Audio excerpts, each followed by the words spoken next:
Iran Israel യുദ്ധം അവസാനിച്ചതോടെ സമാധാന ജീവിതത്തിലേക്ക് നീങ്ങിയ ഇസ്രായേൽ ജനതയെ ഞെട്ടിച്ചുകൊണ്ട് വീണ്ടും സൈറൺ മുഴങ്ങിയിരിക്കുന്നു. ഇതോടെ ജീവനും കയ്യിൽ പിടിച്ച് ബങ്കറുകളിലേക്ക് ഒളിക്കേണ്ടി വന്നു ഇസ്രായേലിലെ ജനങ്ങൾ. ഇത്തവണ ഇസ്രായേൽ ലക്ഷ്യമാക്കി മിസൈൽ ആക്രമണം ഉണ്ടായത് യമനിൽ നിന്നാണ്. തെക്കൻ ഇസ്രായേലി നഗരമായ ബീർഷബയിലേക്കാണ് യമന്റെ മിസൈൽ ആക്രമണം ഉണ്ടായത്. ആക്രമണത്തിന്റെ ഉത്തരവാദിത്തം യമന്റെ ഹൂത്തി സേന ഏറ്റെടുത്തു. യമനിൽ നിന്ന് ഇസ്രായേൽ പ്രദേശം ലക്ഷ്യമാക്കി ഒരു മിസൈൽ വിക്ഷേപണം നടന്നതായി ഇസ്രായേൽ സൈന്യവും സ്ഥിരീകരിച്ചിട്ടുണ്ട്. ശനിയാഴ്ച നടന്ന മിസൈൽ ആക്രമണത്തിന് ഉത്തരവാദി ഹൂത്തി സംഘമാണെന്ന് ഹൂത്തി സൈനിക വക്താവ് യഹിയ സാരി അറിയിച്ചു.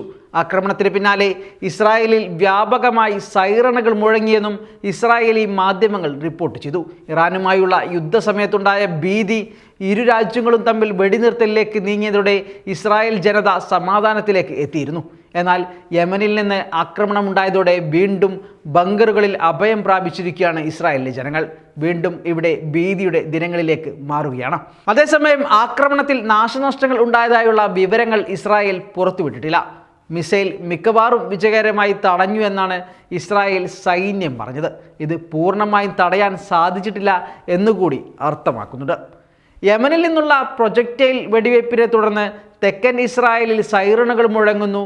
യമനിൽ നിന്നുള്ള പ്രൊജക്റ്റൈൽ ആക്രമണത്തെക്കുറിച്ച് IDF Xൽ മുന്നറിയിപ്പ് നൽകിയത് ഇങ്ങനെയാണ്: ഭീഷണിയെ തടയുന്നതിനായി ഇസ്രായേലിൻ്റെ വ്യോമ പ്രതിരോധ സംവിധാനങ്ങൾ സജീവമാക്കിയതായും സാധ്യതയുള്ള അപകടത്തെക്കുറിച്ച് താമസക്കാർക്ക് മുന്നറിയിപ്പ് നൽകിയതായും IDF അറിയിച്ചു.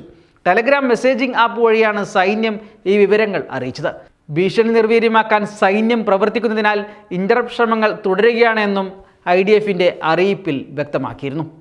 അതേസമയം 2023 ഒക്ടോബറിൽ ഗസയിൽ ഇസ്രായേൽ യുദ്ധം ആരംഭിച്ചതു മുതൽ യമന്റെ ഭൂരിഭാഗവും നിയന്ത്രിക്കുന്ന ഹൂത്തികൾ ഇസ്രായേലിന് നേരെയും ചെങ്കടലിലെ കപ്പൽ ഗതാഗതത്തിന് നേരെയും ആക്രമണം നടത്തി വരികയാണ്. ആഗോള വ്യാപാരത്തെ തടസ്സപ്പെടുത്തിയുണ്ടായ പ്രതിരോധത്തിൽ ഒടുവിൽ അമേരിക്ക ഉൾപ്പെടെ യമനുമായി കരാറിൽ എത്തിയിരുന്നു. ഹൂത്തികൾ ഡസൻ കണക്കിന് മിസൈലുകളും ഡ്രോണുകളുമാണ് ഇസ്രായേലിലേക്ക് വിക്ഷേപിച്ചത്. പലതും തടയാൻ ഇസ്രായേലിന് കഴിഞ്ഞിരുന്നു. യമൻ ലക്ഷ്യമാക്കി ഇസ്രായേലും ആക്രമണം നടത്തി വരികയാണ്.